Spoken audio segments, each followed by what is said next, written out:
말씀이 하늘이 열리고 말씀이 열리는 총회대구 신학교 오늘이 몇 번째 강의인지 혹시 기억하십니까? 101번. 예, 100번째입니다. 기억하시는군요. 100번이 넘었었습니다. 반갑습니다. 자, 101번째 창세기 21장 연속할 거고요. 자, 반복 한번 해봅시다. 요 글자 혹시 아세요? 지난번에도 보셨고 몇 주 보셨습니다. 요 글자는 좀 기억해 놓으시면 좋을 것 같습니다. 자, 여러분 히브리어를 생각하지 마시고 하나님께서 말씀하신 말씀을 요 히브리어로 기록해 놨습니다. 첫 번째로 하나님의 마음을 아는 글자입니다. 하나님의 마음을 아시기 바랍니다. 샬롬! 샬롬! 우리 집사님 잘하시는 말 맨날 샬롬 하시잖아요. 샬롬. 샬롬입니다. 여기 샬롬.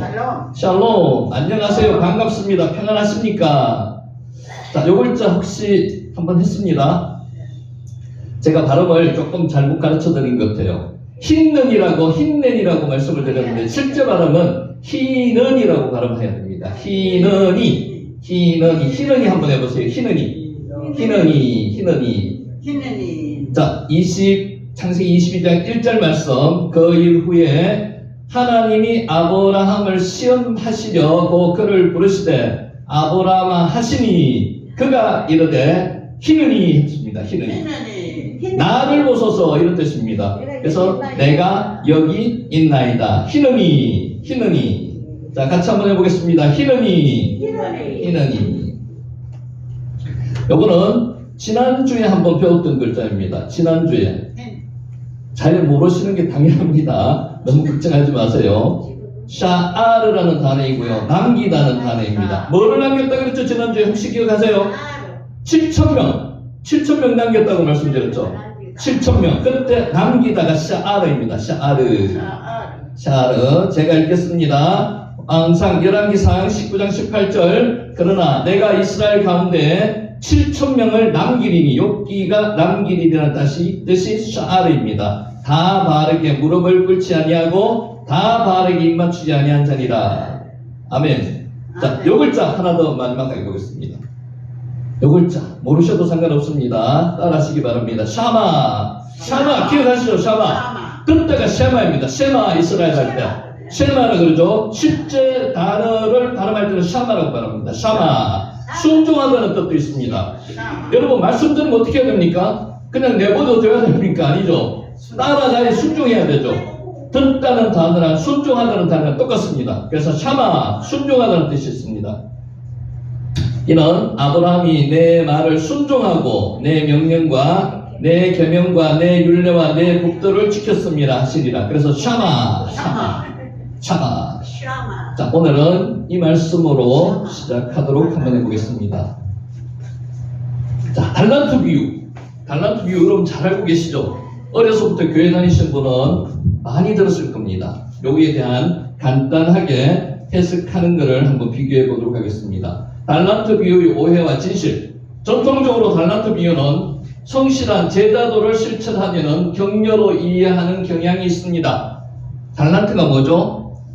받은 은사를 잘 활용해야 된다 이런 뜻으로 해석하는 게 그동안의 많은 해석이었는데 그렇게 해석하는 것와의 다른 거를 한번 보도록 한다 이 말씀이죠. 자, 이 단어가 마샬입니다.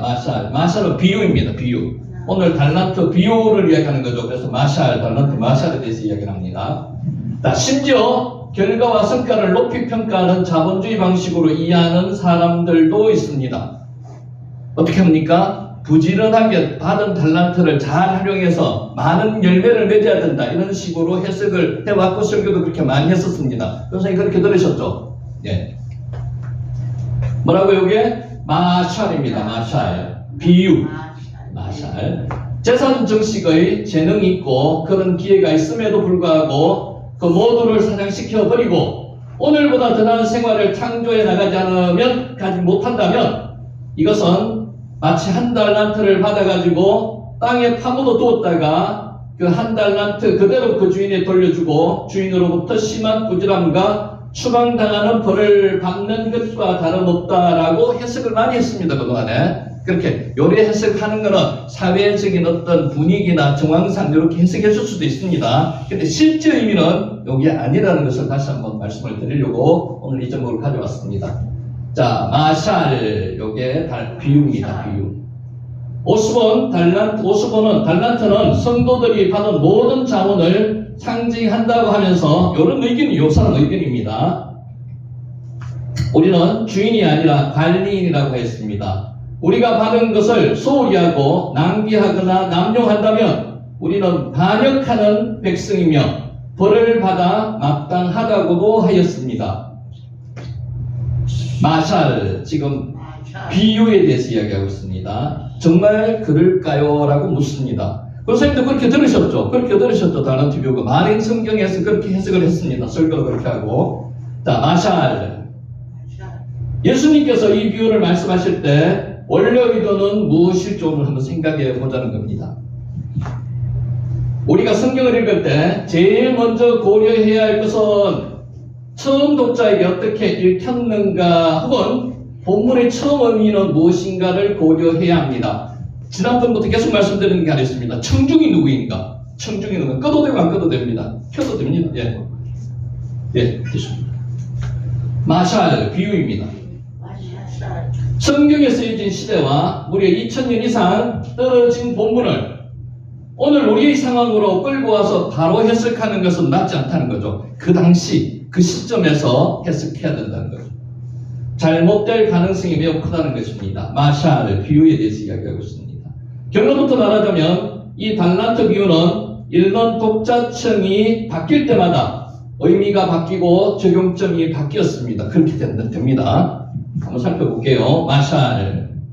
자, 첫 번째, 예수님은 누구를 대상으로 이 비유를 처음에 말씀하셨을까요?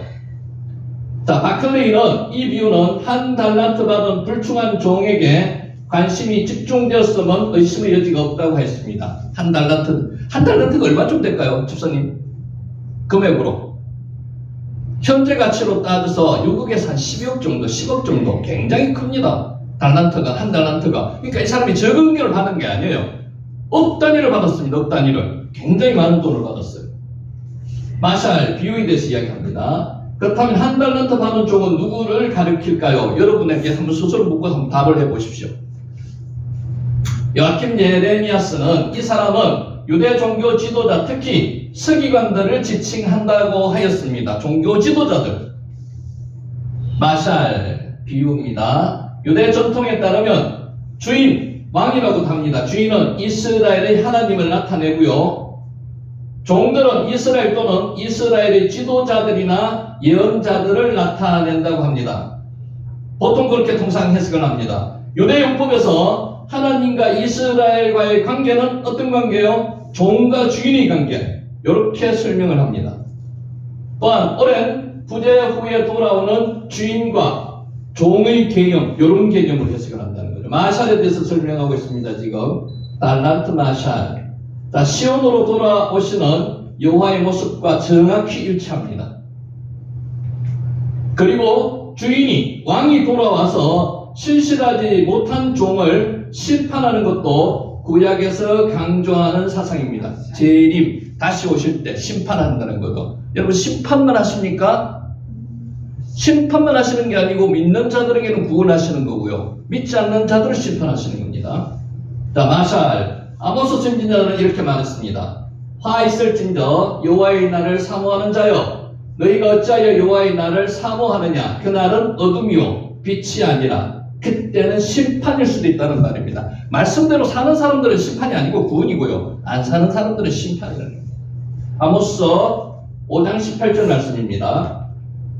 자, 이스라엘이 여호와의 오심, 메시아의 오심을 간절히 기대하지만 그들은 하나님께 받은 사명을 제대로 감당하지 못하여 오히려 심판을 받을 것이라는 겁니다. 자, 여러분, 하나님께 받은 사명이 있죠, 그죠? 사명이 뭐라고 생각하십니까? 사명 있어요. 기억 한번 해보시기 바랍니다. 모든 하나님의 자녀에게 사명을 주셨습니다. 그 사명이 뭔지를 이 시간에 좀 깨달으시기 바랍니다. 마샬, 하나님은 이스라엘을 통해서 온 세상에 복을 주시겠다는 놀라운 선교 비전을 주셨습니다. 창세기 12장 1절에서 3절까지. 아브라함에게 뭐 약속하셨습니까? 자손을 번성하게 해주겠다. 가나안 땅을 주겠다고도 말씀하셨고, 복의 근원이 되겠다고도 말씀하셨고요. 자, 그 비전을 이루기 위해서 가나안 땅을 주시고, 나라를 세워주시고 율법도 주셨습니다. 그러나 그들은 하나님의 나라를 이루라는 선교 비전을 하나도 이루지 않았습니다. 여러분은 선교 비전을 지금 이루고 가시는지 한번 반문해 보시기 바라고요. 세상의 빛이 되기는커녕 도리어 세상을 욕하고 비방하고 저주하기에 바빴습니다. 그 당시 이스라엘 민족, 유대 백성을 이야기하는 겁니다. 지금도 그런 사람들이 많습니다. 그들은 자기들이 잘나서 선택받은 줄을 생각하고 교만하였습니다. 복음을 전하기는커녕 도리어 천국문을 가로막는 자가 되었습니다. 마태복음 23장 15절 말씀입니다.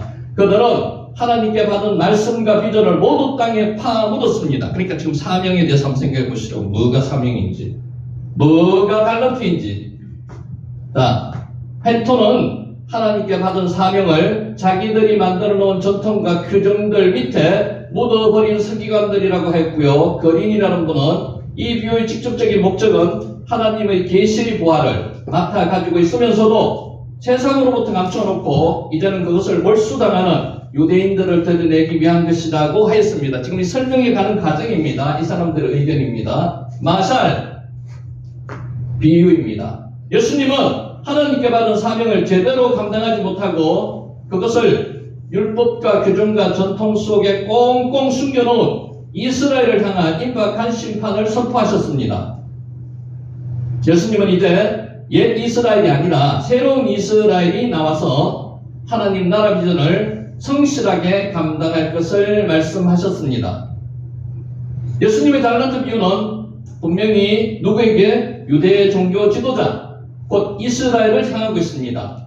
그들에게 지금 말씀하고 계시는 거죠. 마샬, 달란트 비유를. 그런데 마태가 이 복음서를 쓰면서 회중의 변화가 일어났습니다. 자크 르는 예레미야스를 인용하면서 초대교회 시대 이 비유의 방향이 바뀌었음을 지적하였습니다. 당시에 해석하는 사람들이 충분히 바뀌었습니다. 지금도 또 바뀌었습니다. 마샬에 대해서 이야기하고 있습니다. 그것은 유대 종교 지도자들이 아니라 교회 지도자들 또는 평범한 그리스도인을 겨냥한 쪽으로 옮겨졌습니다. 그러니까 그 말씀을 시대의 변화에 따라서 그게 적용을 시켜서 해석을 하면 또 그렇게 해석이 된다는 거죠. 그래야 이 비유는 교회를 향한 무절제한 처신에 대한 경고로서 생활율이 되었다는 겁니다. 생활율.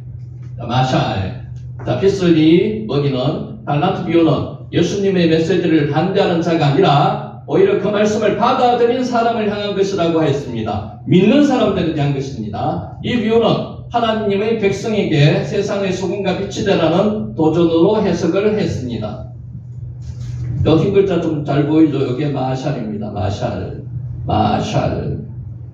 자, 톰 나이트는 빗슬리 머리와 같은 해석이 옳지 않다고 반박했고요. 그래서 마태복음 25장에 나타나는 다른 비유들과 마찬가지로 예수님은 교회를 남겨둔 채 멀리 떠났다 오랜 공백 후에 다시 돌아올 것에 초점을 맞추지 않았기 때문이라는 것입니다. 예수님의 다시 오심을 다루는 초기 기독교 저작들 속에는 교회 안에 불성실한 사람들을 향한 정죄가 전혀 나오지 않았습니다. 마샬. 톰 나이트의 주장이 사실이라 할지라도, 자, 복잡한 거 일단 차지하고요. 초대 기독교 공동체에서 이 비유를 읽을 때 자기들에게 적용하여 읽었을 것은 거의 틀림없는 사실입니다. 지금도 우리에게 적용시켜서 읽을 수밖에 없습니다. 근데 원뜻은 아니었다는 겁니다. 자, 헤르만 니델보스는 이 비유는 초대교회 안에서 종말론적으로 읽혀졌었습니다. 넉넉고 종말을 기다리는 것이 아니라 그리스도인으로서 하나님의 받은 사명을 지켜나가는 모습을 강조하는 것이라고도 하였습니다. 그러나 니델보스는 오늘 우리가 읽는 방식, 즉 자기에게 부여된 은사를 활용해야 한다는 도덕적 교훈으로 읽어서는 안 된다고 단언했습니다. 여러분 이제 중요한 거 지금부터 중요합니다. 도덕적인 개념으로 읽어서는 안 된다는 거죠. 은사를 사용하는 그런 개념으로 읽어서는 안 된다는 거죠. 만일 우리가 받은 바 은사를 성실하게 감당치 못하여서 바깥 어두운 데서 슬피 울며 일을 간다면 이것은 뭡니까? 결과적으로 행위구원을 이야기하는 것밖에 안 된다는 겁니다. 뭘 이야기하고 있습니까? 지금 마샬, 달란트 마샬에 대해서 이야기하고 있습니다. 비유, 성실하지 못한 사람, 성과를 거두지 못한 사람은 정말 지옥에 떨어질까요? 여러분 그렇습니까? 그렇지 않죠? 지옥에 떨어지는 사람은 어떤 사람이에요? 성실하지 못한 사람은 지옥에 떨어진다는 그런 개념은 아닙니다. 조금만 더 깊이 생각해 보면 이 비유를 얼마나 잘못 이해했는지를 금방 알 수가 있습니다. 비유에 대한 한 달란트 받은 종이 하는 말을 한번 들어보시기 바랍니다. 이 비유가 가르쳐주는 바를 알 수가 있습니다. 종은 주인에 대한 사랑이 없습니다. 묻습니다. 한 달란트를 땅에다가.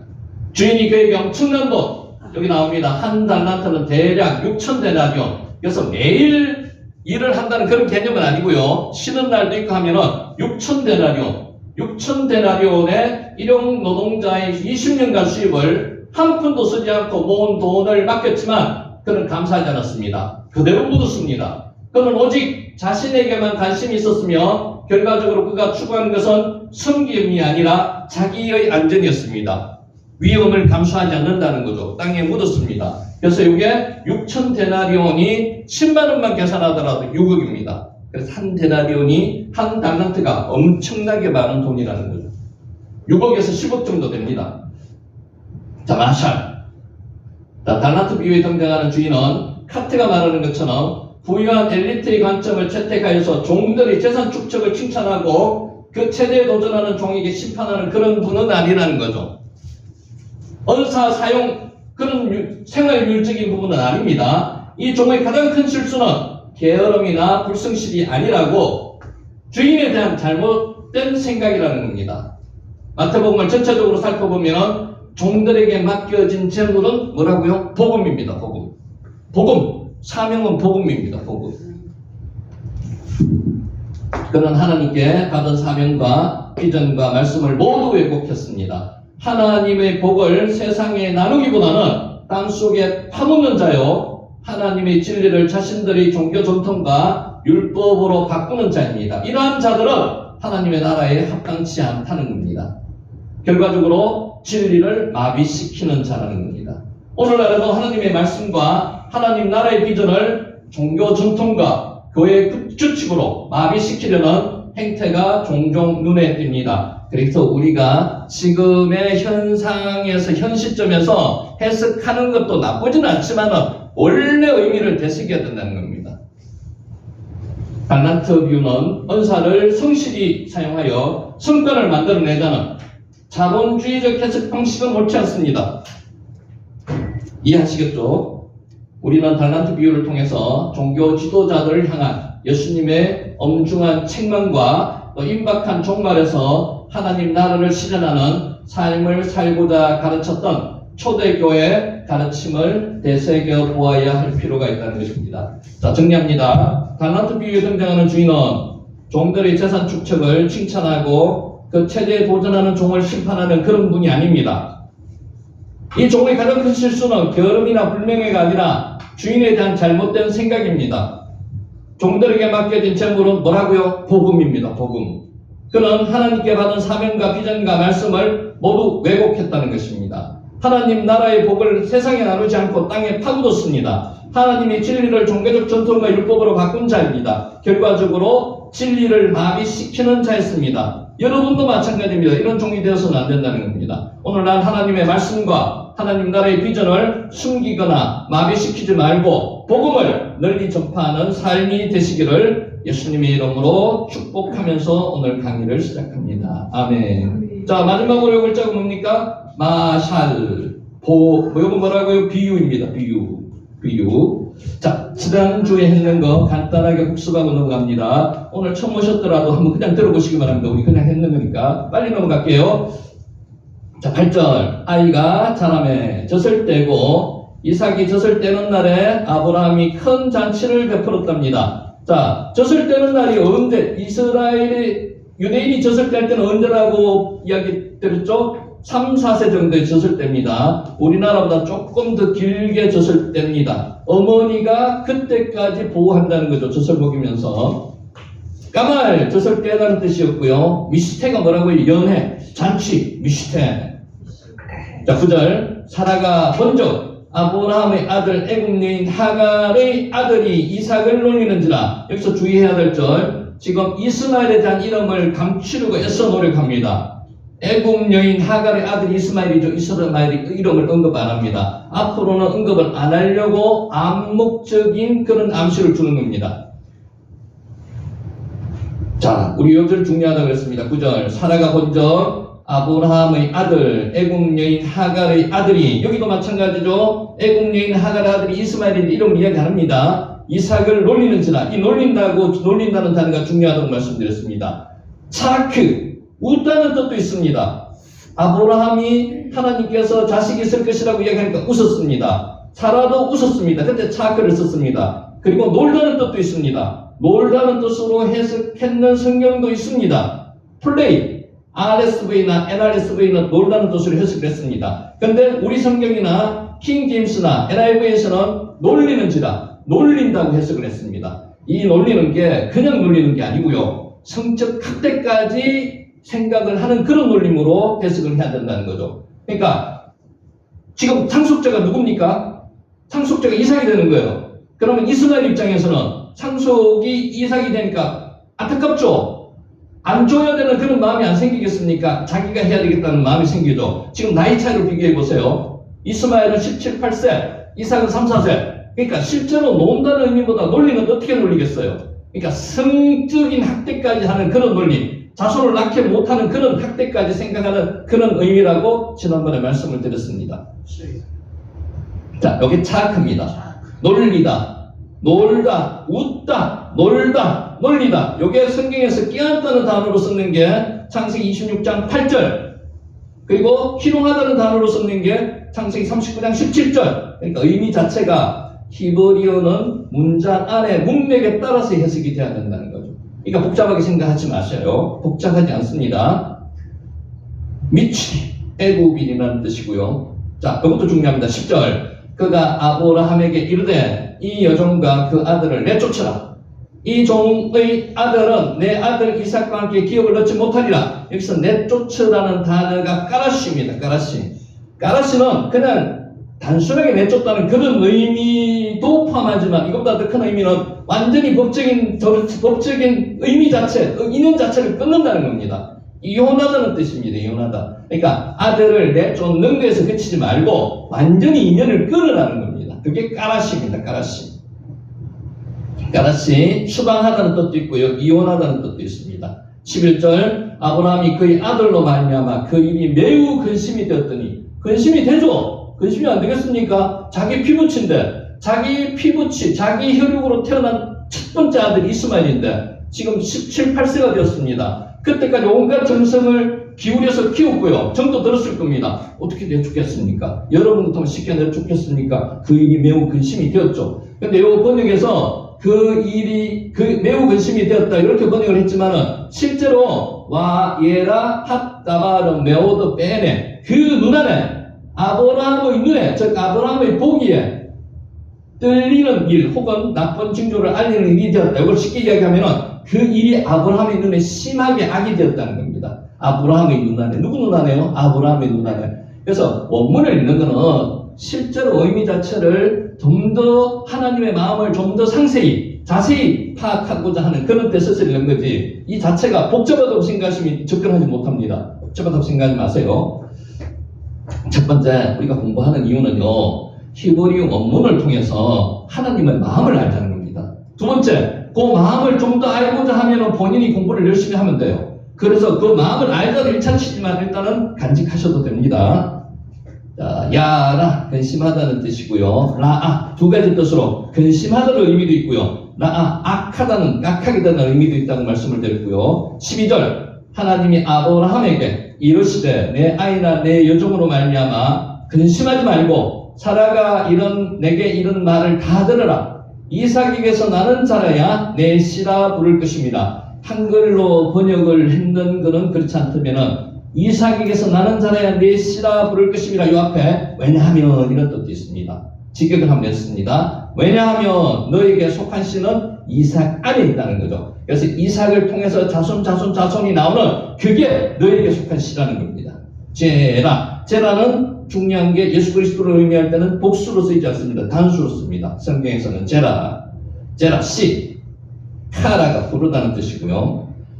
13절, 그러나 여종의 아들도 내시니 내가 그로 한 민족을 이루게 하리라 하신지라. 한글 성경에는 똑같이 내시, 12절에도 내시, 13절에도 내시, 둘 다 시로 되어 있는데 원문은 단어가 다르게 되어 있습니다. 12절에 나오는 내시는 원문이 레카자라로 되어 있습니다. 너에게 속한 시, 그러니까 계보를 이어나갈 시, 이삭을 통해서 계속 이어나갈, 계보를 이어나갈 시. 13절에는 자르 아카라는 단어를 썼는데 한글로는 똑같이 내시라고 되어 있습니다. 너의 시, 육체적인 핏줄로서의 시, 의미가 다릅니다. 그러니까 그거를 기억하시라고 말씀드릴 거고 나중에 한번 메모해 놓으시면 좋을 것 같습니다. 자, 그러나 여종의 아들도 내시니 내가 그로 한 민족을 이루게 하리라. 여기서 이루게 하리라는 단어를 숨이라는 단어를 썼는데 이 숨은 어떤 단어인가 하면요, 하나님이 아담을 창조하시고요 에덴 동산에 두셨습니다. 두다는 뜻이거든요. 하나님께서 여러분을 어디에 두셨습니까? 이 대한민국에 두셨답니다. 두셨다. 그게 숨입니다. 어디에 두셨다고? 오늘 이 자리에 오시게 두셨다는 겁니다. 그게 숨입니다. 그래서 숨이라는 단어가 상당히 중요합니다. 자, 여기까지 했고요. 거의 두다. 요거 한번 보시죠. 두다는 뜻입니다. 여러분 어디 두셨다고요? 오늘 대한민국에 두셨고요. 이 자리에 두셨고요. 하나님께서 은혜의 자리 앞으로라도 두실 거라는 겁니다. 두다. 자, 이제 오늘 가정을 시작합니다. 14절. 아브라함이 아침에 일찍 일어나 떡과 물 한 가죽 부대를 가져다가 하갈의 뼈를 메어주고 그 아이를 데리고 가게 하니 하갈이 나가서 브엘세바 광야에서 방황하더니. 아침에 일찍 일어날 때 아브라함이 몇 번 됩니다. 아침 일찍 또 언제 일어났습니까? 우리가 잘 기억하는 거 22장에 이삭이 노래하잖아요. 예, 맞습니다. 22장에 아침 일찍 일어났습니다. 뭔가 새로운 각오를 할 때, 결심이 있었을 때 항상 아침 일찍 일어난다는 이런 단어를 썼습니다.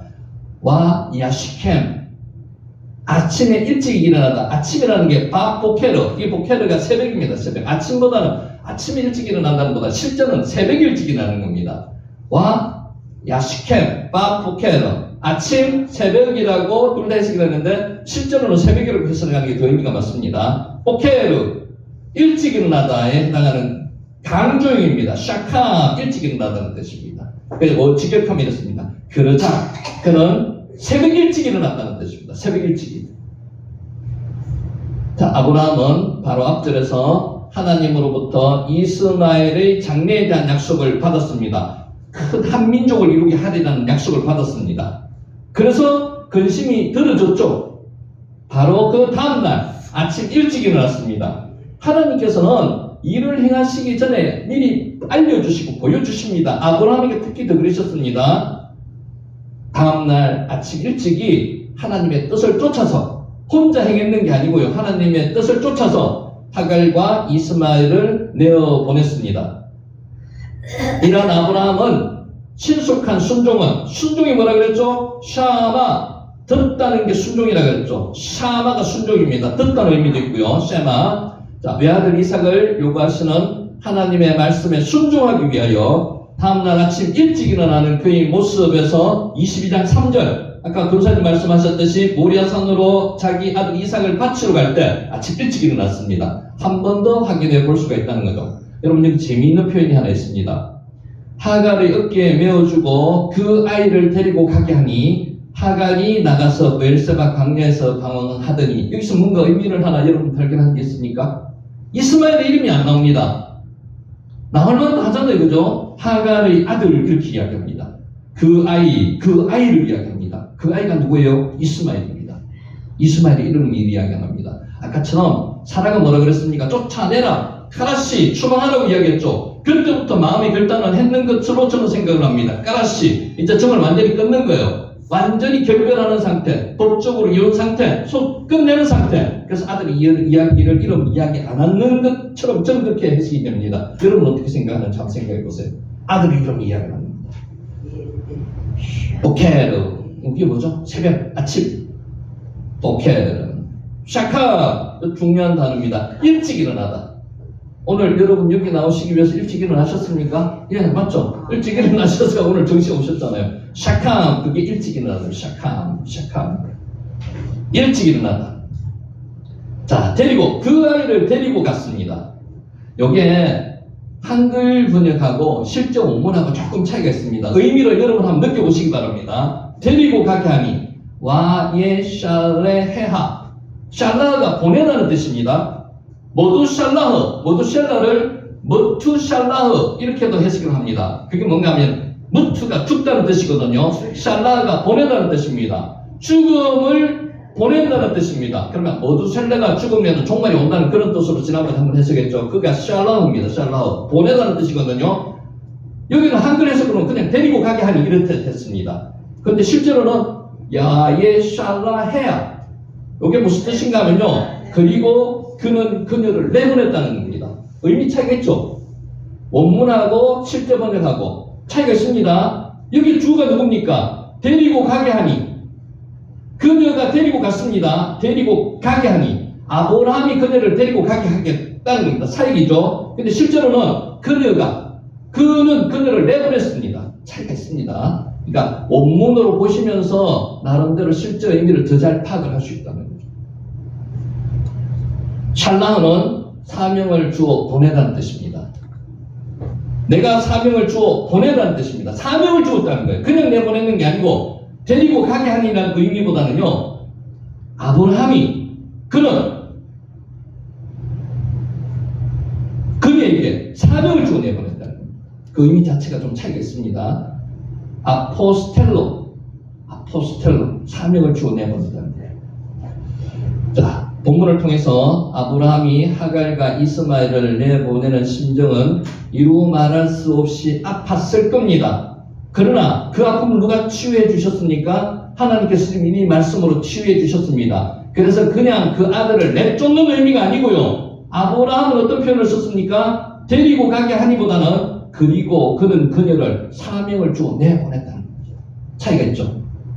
그러니까 그냥 단순하게 내쫓는 의미보다는 아브라함의 심정에서는 사명을 주어 그녀를 내보냈다는 차이가 있습니다. 그래서 마음이 하나님께서 약속하셨고 민족을 이루게 하려는 그 약속까지 하셨기 때문에 사명을 주어 내보냈다고 이야기할 수 있는 거죠. 일면으로는 사명을 주어 보내는 심정을 가졌기 때문에 가슴 아픔이 덜했을 수도 있다는 겁니다. 자, 이러한 사실을 통해서 비록 구속사의 주역으로 부름받지 못한 백성 이스마엘 할지라도 그들을 통해서 이루고자 하시는 하나님의 주권적인 계획이 있음을 보여줍니다. 이것이 무슨 은총이라고 말씀드렸죠? 일반 은총. 우리 믿는 자녀에게 주시는 은총은 무슨 은총이요? 특별 은총. 하나님은 모든 세상에 있는 전 세계 사람들을 다 사랑하십니다. 인류를. 그런데 그 인류에게 믿는 사람에게는 특별히 더 사랑하시 특별 은총을 주셨다는 거죠. 그러니까 이스마엘은 일반 은총을 주셨고요. 우리 믿는 하나님의 자녀에게는 특별 은총을 주셨다는 겁니다. 자, 그리고 그는 그녀를 보냈다. 사명을 주어 보냈다라고도 생각을 하시면 됩니다. 그러니까 마음 아픔이 실제로 인간의 이별보다는 더 차원 높은 그런 이별이라는 거죠. 샬라흐, 요거 한번 따라해 보세요. 샬라흐, 보내다는 뜻입니다. 보내다. 무투 샬라흐, 죽음을 보내다. 모두셀라의 이름을 해석한 겁니다. 샬라흐, 보내다. 자, 구약 성경에 나오는 히브리어 단어가 생각보다 그렇게 많지 않습니다. 우리가 이때까지 했는 거 101번째 강의를 하면서 여러분이 그냥 쉽게 흘려 넣어도 상관없지만은 반복되는 단어가 계속 나옵니다. 그래서 그거를 생각하시면 어렵다고 생각하기보다는 하나님의 마음을 반복되는 그 단어를 통해서 한번 느껴보시라는 거죠. 자, 이제 8절에서부터 14절 정리를 합니다. 자, 육의 자손과 영의 자손은 장차 영원히 분리될 것입니다. 맞죠? 하나님의 자녀들과 자녀가 아닌 자들은 영원히 분리된다는 겁니다. 본문에는 아브라함의 혈통을 이어받기는 했지만 출신 배경이 전혀 다른 두 사람이 이스마엘과 이삭이 등장합니다. 이스마엘은 계집종 하갈의 소생입니다. 아브라함이 하나님의 뜻이 아닌 누구의 힘으로? 자기 힘으로, 자기 뜻과 판단에 따라서 얻은 육신의 자녀입니다. 그런 의미에서 이스마엘은 하나님의 뜻을 거스려 자기 뜻대로 행하는 모든 불신자들의 상징이 이스마엘입니다. 지금도 그 후손들이 자기 마음대로 뜻대로 살아가고 있습니다. 육신의 힘으로. 반면에 이삭은 자유하는 여인 사라의 소생으로 하나님의 약속으로 난 영의 자녀, 하나님의 자녀가 이삭의 자녀입니다. 그런 의미에서 이삭은 하나님의 은혜와 언약의 후손이 예수 그리스도의 구속 사역으로 말미암아 죄에서 해방되어 자유자가 된 모든 성도들을 상징한다고 봅니다. 그리하여서 이스마엘의 추방은 성도와 불신자 간의 궁극적인 분리를 이야기합니다. 바다를 분리하다는 뜻입니다. 땅과 육지와 물을 분리하셨잖아요. 바다입니다. 바다. 성도가 아닌 자라면 분리합니다. 이게 카도시라고도 합니다. 거룩함은 분리하다는 뜻입니다. 분리하다. 여기 뭐라고요? 까시. 추방하다는 것입니다. 아까 추방하다는 뜻이 무슨 뜻이 있다 그랬죠? 완전히 결별하다, 이혼하다는 뜻도 까라시입니다. 까라시. 자, 육의 자손과 영의 자손은 영원히 분리된다고 말씀하시는 겁니다. 이삭과 이스마엘이 아브라함의 품 안에서 일시적으로 함께 공존했습니다. 언제까지? 3,4세까지 한 3, 4년을 공존했죠. 이스마엘과 이삭이. 얼마 지나지 않아서 완전히 분리되어서 오직 이삭만 아브라함의 품에 남은 것처럼 성도와 불신자, 교회와 세상은 일시적으로는 이 땅에서 공존하고 있습니다. 그러나 장차 하나님의 나라가 이 땅에 임할 때에는 완전히 분리된다는 것입니다. 성도와 교회만 하나님의 나라에 들어간다는 것입니다. 여러분 믿으시죠? 아브라함의 품과 가나안으로 상징되는 하나님의 은혜와 하나님의 나라에는 육신의 자녀가 거할 자리가 없습니다. 여러분 믿으시죠? 육신의 자녀는 이들이 들어가지 못한다는 거예요. 하나님의 나라는 오직 은혜를 쫓아난 영의 자녀들만 들어갈 수가 있습니다. 육신의 자녀들은 이스마엘이 그한 광야가 상징하는 지옥으로, 광야 미드바른, 거기는 상징이 지옥의 상징입니다. 지옥으로 쫓겨날 수밖에 없는 고통을 당하며 울부짖게 대리하는 것입니다. 또 다른 까라시, 추방하다는 것입니다. 자, 하나님은 인간의 허물까지도 손으로 바꾸어 당신의 뜻을 이루어 가십니다. 이게 하나님의 섭리죠. 아브라함의 정실 부인인 사라와 첫 하갈, 적자인 이삭과 서자인 이스마엘 간에 갈등이 고조되고 심화된 사실을 우리는 봤습니다. 아브라함의 개인적인 육신의 생각으로, 육의 생각으로 자식을 만들었습니다. 육의 능력으로. 이스마엘이 이삭의 출생으로 말미암아 아브라함의 상속권을 상실하게 되자 어떻게 했습니까? 차악했습니다. 어떻게 해요? 놀다가 아니고 놀렸다는 것입니다. 이삭에 대한 적개심을 품고 그를 희롱하였습니다. 여기서는 희롱하였다 성경에 나오는데 성적인 학대까지 포함하는 희롱이라고 말씀을 드렸죠. 이를 목격한 사라가 하갈과 이스마엘을 추방하도록 아브라함에게 요구했습니다. 까라시아라고 누가 요구했다고요? 부인이 사라가 요구했습니다. 그런데 이처럼 아브라함 가문에 분란이 발생하게 된 원인은 누구에게 있었습니까? 첫째로 사라가 소개시켜 줬고요. 결국 종국적인 책임은 아브라함에게 있는 겁니다. 아브라함은 후손에 대한 하나님의 약속에도 불구하고 온전히 하나님을 신뢰하지 못하고 인간적인 방법으로 후손을 얻고자 하갈을 총으로 치었습니다. 가정 분란의 원인을 제공했습니다. 아브라함의 가정의 분란은, 갈등은 하나님의 약속에 대한 아브라함의 불신, 자신의 신분을 망각한 하갈과 이스마엘의 시기심, 탐욕, 이와 같은 것들이 어우러져 나온 결과입니다. 언약의 후손을 통해 인류를 구속하시려는 하나님의 원대한 뜻까지 자칫하면은 그칠 가능성도 있었다는 것입니다. 그러나 하나님은 이것까지도 선으로 활용하신다는 겁니다. 제라가 뭐라고요? 씨입니다. 씨. 제라는 묵수로 성경에서 사용하지 않습니다. 예수 그리스도로 의미했던 단수로 사용합니다. 자, 그러나 본문을 보면은 하나님은 아브라함 가문의 갈등을 오히려 언약의 후손을 거룩히 구별하는 계기로 삼으셨습니다. 이스마엘을 통해서 한 민족을 두시겠다고 하는 게 숨이라 그랬죠. 두시겠다고 약속하셨습니다. 아브라함의 실수를 새로운 민족을 태동시키는 방편으로 삼으셨습니다. 일반 원총을 베푸셨다는 거 말씀을 드렸고요. 우리는 인간의 실수와 허물까지도 손으로 바꾸어 당신의 뜻을 이루어 가시는 하나님 섭리의 놀라움과 오묘함을 깨닫습니다. 이게 복음의 신비입니다. 하나님의 신비입니다. 바로 이러한 하나님의 놀라운 섭리로 인해서 우리는 연약하고 실패할 수밖에 없으나 우리를 향한 하나님의 구원 사역을 실패하지 않고 완성될 것임을 확신할 수가 있다는 것입니다. 진정 하나님은 우리 성도들의 실수와 허물까지도 우리를 향하신 당신의 구원의 뜻을 변개시키지 않으시고 원뜻 그대로 반드시 우리를 구원하시고 세상을 심판하신다는 것입니다. 아멘. 제라 십니다. 제라. 자, 성도들에 대한 불신자들의 박해는 영원하지 않습니다. 언제까지? 예수님이 오시면 끝나는 거죠. 그때까지는 계속 박해를 받을 겁니다. 8, 9절을 보면은 아브라함에 대한 이삭을 위한 잔치가 뭐라고 그랬죠? 기억나십니까? 미슈테. 잔치를 베푸는 날 이스마엘이 이삭을 희롱하다 차아카라고 그랬죠. 차아카였습니다. 희롱하다는 말은 단순히 장난치는 것을 의미하지 않고 상대방에게 멸시, 조소, 자극하는, 특히 어떤 자극, 성적인 위해, 협박까지도, 압박까지도 하는 행위를 차크라고 했습니다. 이스마엘은 자신의 상속권이 이삭에게 넘어간 게 대해서 불만을 품었겠죠. 17, 8세 되면 그 정도 압니다.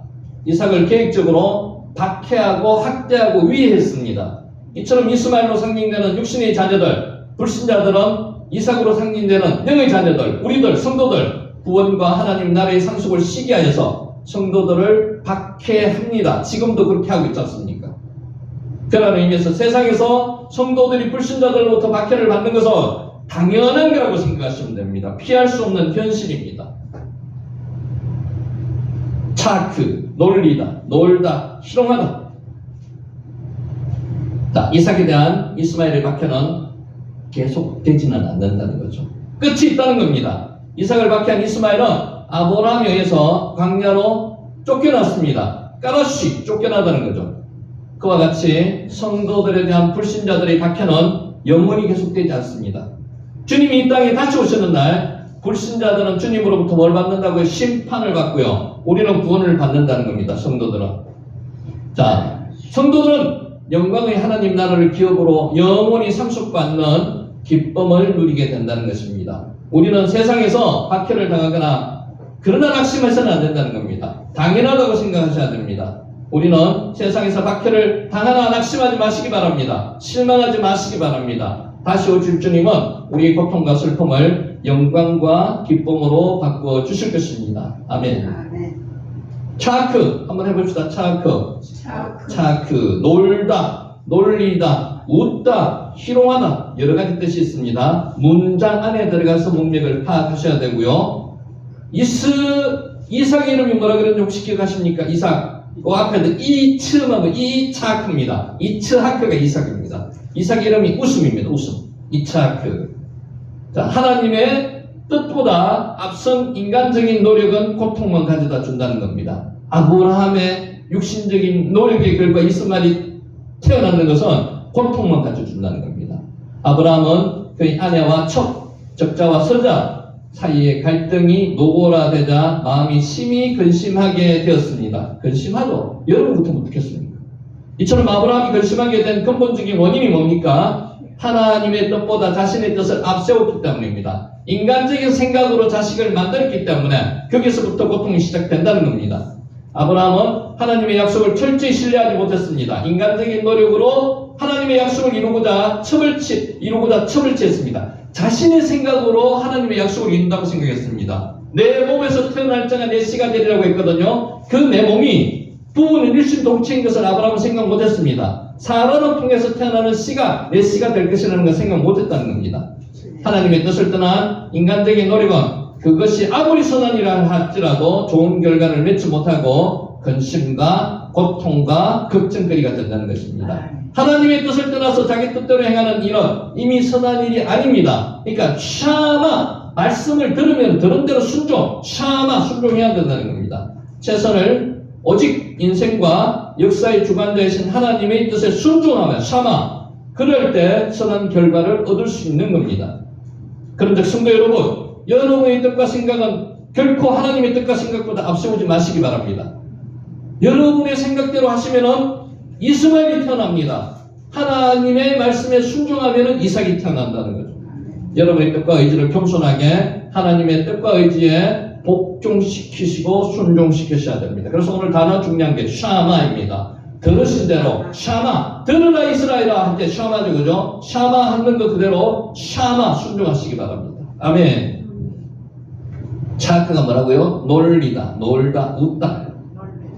자, 하나님의 통치는 모든 사람에게 미칩니다. 만민에게, 전 세계에.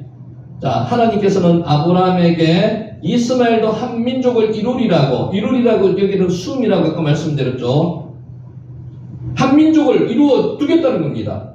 18절에서 하나님은 부르짖는 하갈에게 이스마엘로 큰 민족을 이루게 하시겠다고 하갈을 위로했습니다.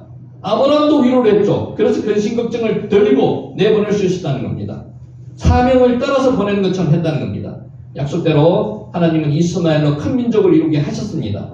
이러한 사실은 하나님의 통치가 하나님의 택한 백성에게만 아니라 모든 만민에게 미친다는 겁니다. 1만 원초 하나님은 세계 만민을 직접 통치하십니다. 그 뜻대로 이끌어 가시며 필요에 따라서 은혜를 1만 원총을 베푸신다는 겁니다.